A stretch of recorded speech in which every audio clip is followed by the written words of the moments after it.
"Get out of here, you're not my son," Father shouted, pointing at the door, his eyes bloodshot, as if I were a stranger trespassing in this house. I stood there, my heart pounding, my offer to help, the last bridge to mend things, mercilessly crushed by him. Mother sat in her chair, hands covering her face, sobbing uncontrollably but saying nothing. Luke, my younger brother, turned away, his gaze as cold as ice. I wanted to scream, to ask them why, after everything I'd done, they still saw me as a failure. But I stayed silent, walked to the door, and the heavy thud of the wooden door slamming behind me felt like the final punctuation mark on a family bond that had long been fractured. I am Adrian Carter, 37 years old. 5 years ago, I poured my heart and all my savings into building a restaurant called Adrian's Bistro. A dream I'd nurtured since my college days, fantasizing about a place where people would gather, laugh, and savor unique dishes crafted by my own hands. But at the time, my family saw that dream as a fanciful whim, like a candle flickering in the wind, liable to go out at any moment. I grew up in a well-off family in a large suburban house where the walls were adorned with paintings and the bookshelves groaned under the weight of classic novels. My parents, Mr. and Mrs. Carter, were the epitome of stability. Father, a retired accountant, always took pride in the balanced figures in the family ledger. Mother, a literature teacher, loved Shelley's poetry and often spoke of her youthful dreams of becoming a writer, though she chose the safer path. They had a spacious house, a few savings accounts, and a steadfast belief that a good life was a risk-free one. I loved them, but sometimes that love felt heavy, like a shadow I couldn't step out from. Then there was Luke, my brother, 5 years younger, whom the family called the Pride. Luke was the sales director of a major corporation, going to work in crisp suits, driving a sleek BMW, and always regaling us with stories of million-dollar deals. He was smart, charismatic, and had a knack for earning people's trust. My parents looked at Luke as if he were a beacon, proof that they'd done everything right. I wasn't jealous, honestly. I just wished sometimes that they'd look at me with the same eyes. My restaurant sat on a bustling street corner with a wooden sign bearing its name and small windows framed with red curtains. I opened it 2 years ago, using up all my savings and taking out a hefty loan. I wanted to create a warm place where diners wouldn't just eat but feel the passion I poured into every dish. But reality was harsher than I'd imagined. Customers came sparingly, bills piled up, and every night I sat alone in my tiny office, staring at the negative numbers on the balance sheet, wondering if I'd been wrong to choose this path. My family knew.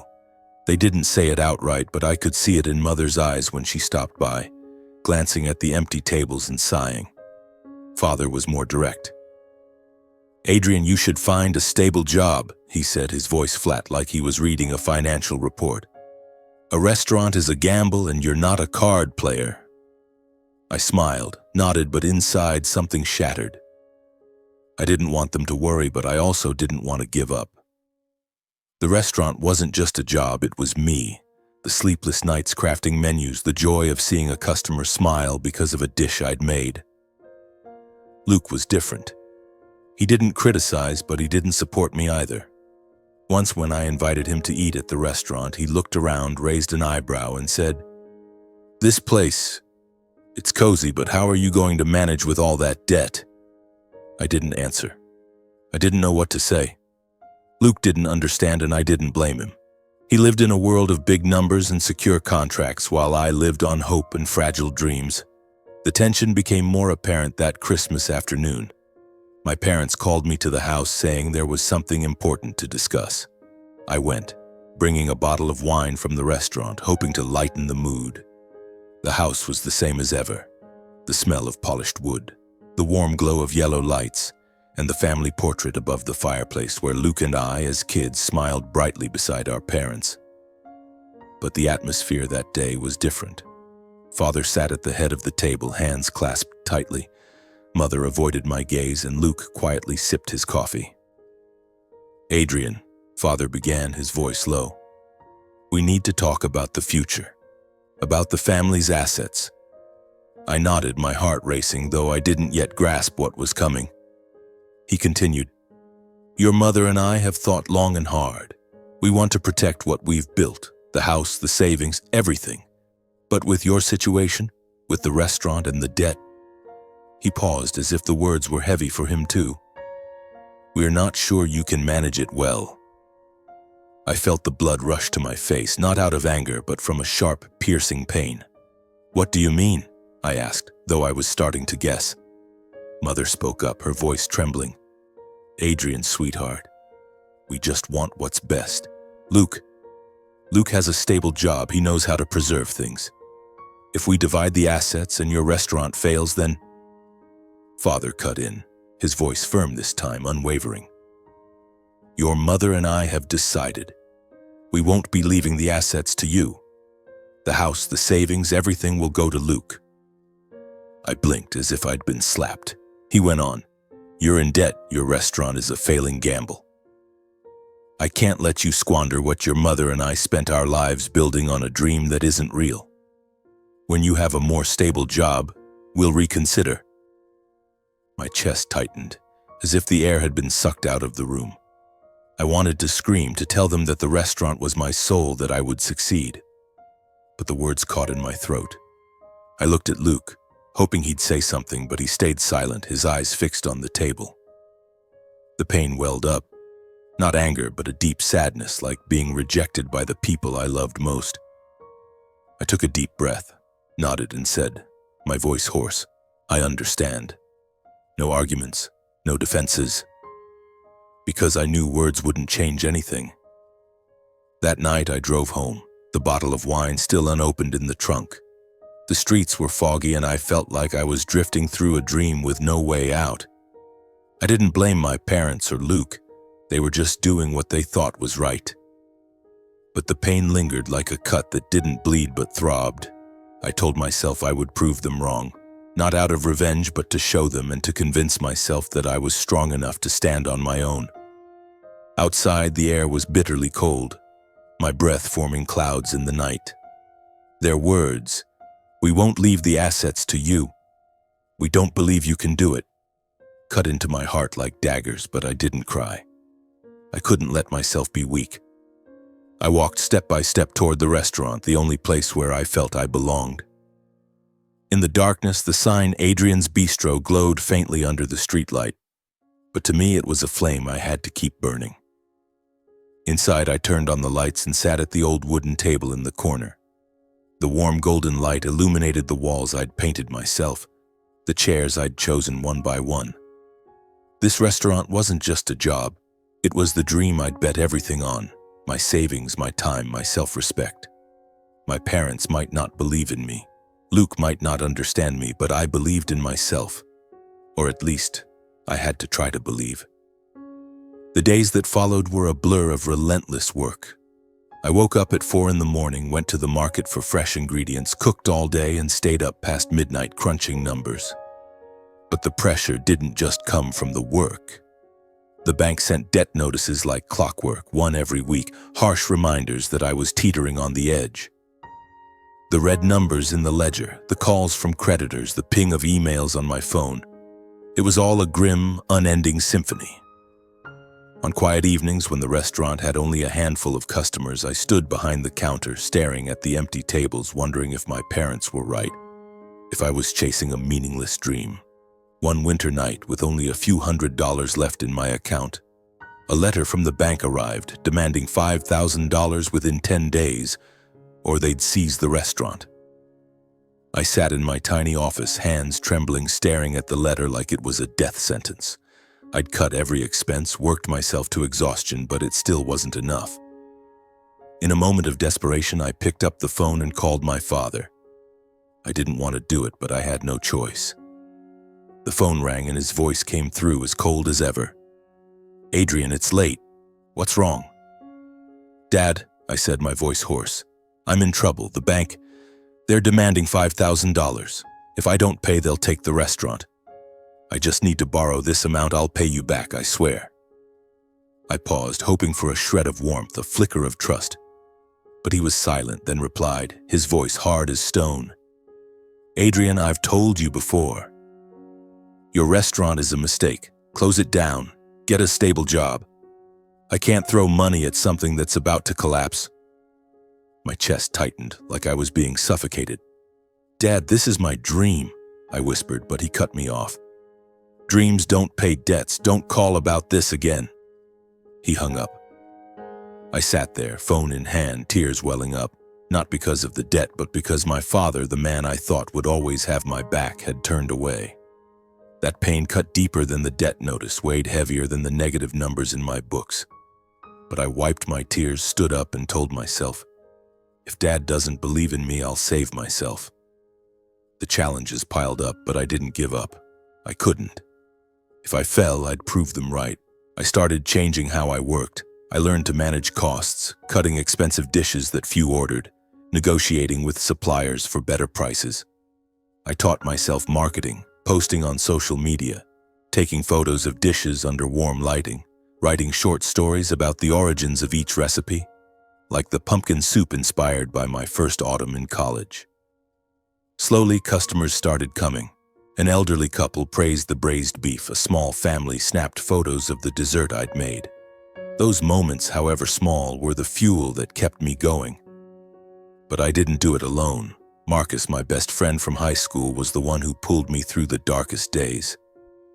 Marcus wasn't a businessman, didn't know a thing about restaurants, but he had a big heart and a practical mind. One afternoon, as I sat in my office staring at a pile of bills, Marcus walked in, tossed a coffee on the desk, and said, "You look like you're about to die, Adrian. Spill it, how can I help?" I gave a weak smile, but he wouldn't let me brush it off. He sat down, forced me to tell him everything about the debt, the call with my father, the fear of losing the restaurant. Marcus didn't offer a magic solution, but he gave me what I needed most. He believed in me. He spent the whole weekend helping me build a business plan, analyzing costs, brainstorming ways to attract new customers. He connected me with a local food supplier, helping me lower ingredient costs while maintaining quality. He even stood on the street handing out flyers, wearing the apron I gave him, grinning ear to ear despite the drizzling rain. "If you fail, I fail," he said. And I knew he meant it. Marcus's support was a light in the tunnel. I scrambled to pay the $5,000 debt, borrowing a small amount from another friend and working extra night shifts to make up the rest. I started seeing results. A social media post about my special spaghetti dish went viral, drawing crowds to the restaurant over the weekend. A local food critic stopped by, writing a glowing review of my grilled salmon, calling it a story told through flavor. Customers increased, revenue grew, and for the first time in 2 years, I paid off the major debts. I stood in the kitchen watching my small team, 2 chefs, 3 waitstaff, work in sync, and felt a pride I'd never known. 2 years later, on a summer evening, I stood outside the restaurant watching a line of people waiting for a table. Adrian's Bistro was no longer a fragile dream. It was alive, real, and proof that I wasn't a failure. I paid off the debts, and more than that, I started dreaming bigger. I wanted to open a second restaurant, not just to prove something to my family, but to show myself I could go further. I called Marcus, sharing the idea. He laughed loudly over the phone. "You're crazy, but I love it. Go for it, Adrian, I'm right here." I hung up, looked up at the star-filled sky, and thought of my parents, of Luke, of that call with my father. They still hadn't called, hadn't visited. The pain was still there, but it no longer weighed me down. I'd found strength within myself, and though the road ahead was long, I knew I wasn't walking it alone. That night, I wrote a plan for the second restaurant on a piece of old paper, each line a promise to myself. I didn't know what the future held, but I knew one thing: I wouldn't stop. Not for them, but for me. In the spring of the 3rd year, I stood before my new restaurant, Adrian's Haven, a name I chose to evoke a sense of peace, like a sanctuary amidst the storms of life. The wooden sign was hand-carved, the neon lights casting a soft glow on the word Haven, warm and inviting. Inside, tables were draped with white linen. Small vases of flowers adorned each one, and the scent of freshly baked bread wafted from the kitchen. This was the milestone I'd dreamed of during long nights of calculations and exhausting days at the stove. The second restaurant wasn't just a step forward, it was a declaration. I had done it, despite everything. Preparing for the opening was a race against time. I worked tirelessly from curating the menu, the seared cod with passion fruit sauce as the highlight, to training the new team. Marcus, as always, was by my side, helping check the guest list, ensuring everything was perfect. "You're building an empire, Adrian," he said, clapping my shoulder, his eyes sparkling with pride. I smiled, but inside there was an emptiness. I wanted to share this moment with my family. I wanted my parents to see what I'd built, wanted Luke to understand that my dream wasn't a delusion.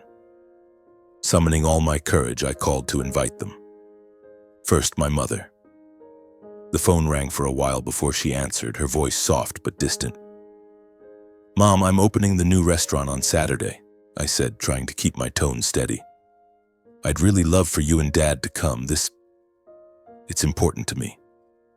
She was silent for a moment, then replied, "I'll see, Adrian. But your father and I have been very busy lately." My heart sank, but I nodded, though she couldn't see. Then I called Luke. He picked up right away, but his voice was rushed like he was in the middle of a meeting. "Opening? Sounds great, bro," he said. "But I'm booked this weekend. Good luck, okay?" He hung up before I could say anything more. I stood there, phone in hand, feeling like a child left behind at the playground. But I didn't let myself sink into sadness. I had work to do. The opening day arrived and the restaurant shone like a painting. Guests filled the space, from loyal patrons of Adrian's Bistro to new faces Marcus had invited. Laughter rang out, glasses clinked, and my team moved in harmony, delivering meticulously crafted dishes. A food journalist snapped photos asking me about the inspiration behind Haven.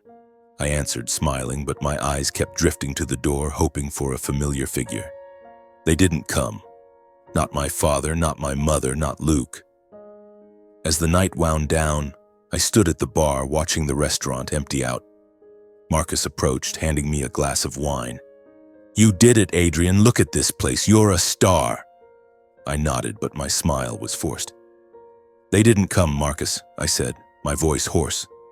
He placed a hand on my shoulder, saying nothing. He understood. He always did. The disappointment sat like a heavy stone in my chest. I'd thought this success would change everything, that my parents would see I wasn't a failure, that Luke would look at me differently. But they didn't care. They had their own lives, their own beliefs, and I wasn't part of them. That night I returned to my small apartment, sat on the sofa, and looked out the window. The city glowed brightly, but I felt lonelier than ever. The next morning I went back to the restaurant. I didn't let the pain hold me back. If my family wouldn't acknowledge me, I'd acknowledge myself. I dove into work, refining the menu, launching cooking workshops to attract new customers. Adrian's Haven quickly gained fame, featured in food magazines, becoming a favorite for those who loved refined cuisine. I used the profits to invest in a third restaurant, then a fourth. Each restaurant was a story, a piece of me, and I built them with all my heart. Marcus stayed by my side, helping manage the growing chain of restaurants. "You're not stopping, are you?" he asked one day as we sat in the new office, reviewing plans for the fifth restaurant. I smiled, this time genuinely. "No, Marcus, I'm not stopping." I wasn't doing this to prove anything to my family anymore. I was doing it because I wanted to, because I knew I could. But sometimes, in quiet moments, I thought of my parents, of Luke. I wondered how they were, if they'd heard about me in the news, if they felt even a flicker of pride. I wasn't angry at them, but I no longer waited for them. I'd learned to walk alone, and that path, though difficult, had led me to where I belonged. 3 years had passed since the opening of Adrian's Haven. I was no longer the man trembling before a debt notice or standing silently watching empty tables. Now I owned 5 restaurants, each one a piece of my soul. Adrian's Bistro remained the heart, but Haven and the 3 new additions, Ember, Lumen, and Harbor, had made me a name in the culinary world. The press called me the storyteller through food. Articles praised my braised beef and red wine. My cooking workshops were fully booked, and I had a knack for turning simple ingredients into unforgettable experiences. I provided jobs for dozens of people, from young chefs to waitstaff, and every day seeing the bustling crowds, I felt I was truly living. But success didn't erase the scars. I still remembered that Christmas night when my parents said they didn't believe in me, the distant look in Luke's eyes when I invited him to the opening. I no longer waited for their calls, no longer hoped they'd walk into my restaurant and say, "Adrian, you've done well." I had learned to live with that void, turning it into fuel. I invested in the community, offering free cooking classes for young chefs, donating food to charity kitchens. I was building a legacy, not to prove anything to them, but to prove it to myself. Then one day, everything changed. I was in the office at Lumen, reviewing plans for a 6th restaurant when my phone rang. It was my mother's number. I hesitated, my finger hovering over the screen. We hadn't spoken in 3 years, save for brief birthday texts. I took a deep breath and answered. "Adrian," her voice trembled, no longer the gentle tone I remembered. "Are you free? Your father and we want to see you." I heard something in her voice, desperation. "What's wrong, Mom?" I asked, my heart pounding. "Just come, please. At the house tonight." I agreed, though a sense of unease welled up inside me. I arrived at the old house, once a home, but now a place that stirred painful memories. The house was still beautiful, but something felt worn. Peeling paint, the flower garden my mother cherished, now overgrown with weeds. I knocked and my mother opened the door, her eyes red, her hair grayer than I remembered. My father sat in the living room, his back hunched, no longer the confident man who once declared I wasn't trustworthy. Luke was there in a wrinkled shirt, no longer the polished figure he used to be. No one greeted me with a smile. "Adrian," my father began, his voice hoarse, "we're in trouble." He paused as if the words pained him. My mother continued, "Luke's company, it went bankrupt. He borrowed money to start a new venture, but it failed. We've used up all our savings, mortgaged the house. Now, we have nothing." Luke bowed his head, his hands clenched. I looked at him, my brother who was once the family's pride, now a shadow of himself. "We need your help," my mother said, her voice breaking. "You've succeeded, Adrian. You can save us." I sat there, silent, emotions surging like waves. Part of me wanted to shout, "Why now? Why, after you turned your backs on me, called my dream meaningless?" But another part, the part that still loved them, ached to see them like this. I thought of the nights I wrestled with debt, the days when no one in the family asked how I was. I thought of Adrian's bistro, of Marcus, of the customers who believed in me, and I realized I didn't owe them, but I also didn't want to be the one to turn away. "I'll help," I said, my voice calm though my heart raced. "But there's a condition." They looked at me, their eyes a mix of hope and skepticism. "Dad, Mom, Luke, I want you to work at my restaurants." Starting from the bottom, waitstaff, receptionist, kitchen assistant. "I want you to understand my work, to see its value. If you agree, I'll pay off the family's debts and save this house." Silence enveloped the room. Then my father shot up, his face flushed. "Waitstaff? Who do you think I am, Adrian? I worked my whole life to build this family, and you dare humiliate me?" My mother grabbed his hand, but she too looked at me with anger in her eyes. "You're ungrateful," she said, her voice trembling. "We raised you, and now you want us to do menial jobs?" Luke, speaking for the first time, growled, "Who do you think you are, Adrian? Just because you have a few restaurants, you think you're better than us?" I wasn't surprised, but their words still cut like knives. "I'm not trying to humiliate anyone," I said, keeping my voice steady. "I just want you to see what I've been through, what I've built. If you don't want to, I won't force you, but I won't give money if you don't change." My father pointed at the door. "Get out!" he shouted. "You're not my son." My mother cried, but didn't stop him. Luke turned away as if I didn't exist.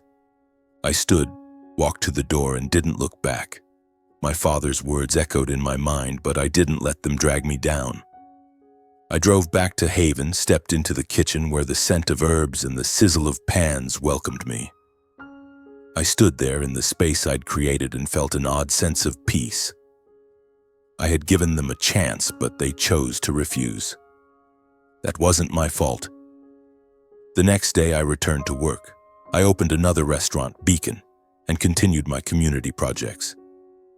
I didn't think much about my family anymore. Not because I didn't love them, but because I had learned to love myself.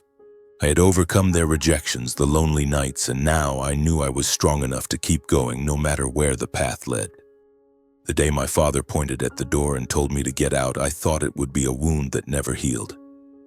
His words, "You're not my son," echoed in my mind like a mournful song, but they didn't destroy me. I had once feared losing my family, terrified that without them I'd be lost. But as I walked out that door, I realized something. I didn't need them to define me. I was Adrian Carter, the man who built 5 restaurants from nothing, who turned dreams into reality, and I wasn't going to stop. That same night, I returned to Adrian's Haven, standing in the kitchen where the scent of herbs and the sizzle of pans greeted me like an old friend. I picked up a knife, chopped onions, and let the tears fall, not from pain, but because I needed to release the emotions. I wasn't angry at my parents or Luke. I was sad, but that sadness was no longer a burden. It was part of me, like the scar on my hand from the time I burned a salmon dish in the early days of the restaurant. That scar reminded me I had fought, and I had won. In the months that followed, I threw myself into work with a renewed energy. I opened my 6th restaurant, Beacon, a warm space with red brick walls and a menu that told the story of my journey. From the pumpkin soup of my struggling days to the now famous braised beef in red wine. Beacon was more than a restaurant. It was a lighthouse guiding people like me, those who had been doubted but refused to give up. The press continued to write about me, calling me an inspiring entrepreneur. I appeared on a culinary TV show, standing before the cameras, sharing how I turned failure into motivation. I smiled, talked about Marcus, about the sleepless nights, but I didn't mention my family. Not because I hated them, but because my story was now my own. I invested more in the community. I launched a program to support young chefs, offering scholarships and practice space in my restaurants. I remembered the loneliness of starting out when no one believed in me, and I didn't want anyone else to feel that way.